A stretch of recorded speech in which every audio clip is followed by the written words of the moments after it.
Hi friends, అందరికీ good morning. Tiffin చేశారా? నేను ఈరోజు టిఫిన్కి అయితే జొన్న దోశ చేస్తున్నానండి. మీలో ఎంతమంది జొన్న దోశ చేసుకుంటారో కామెంట్ చేయండి.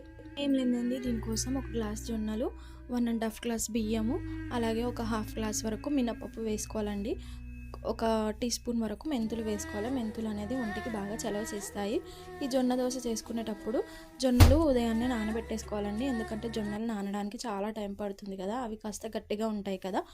ఉదయాన్నే నానబెట్టుకుంటే రాత్రి 9 కల్లా బాగా నానుతాయి. అలా ఒక 7-8 గంటలు నానిన తర్వాత బియ్యము, జొన్నలు, మినపప్పు 3 కలిపి మిక్సీ పట్టేసుకోవాలండి. మిక్సీ పట్టిన తర్వాత పిండి అనేది వెంటనే ఫ్రిడ్జ్లో పెట్టకూడదు, బయటనే పెడితే పిండి అనేది పులిసి దోశ అనేది చాలా బాగా వస్తుందండి.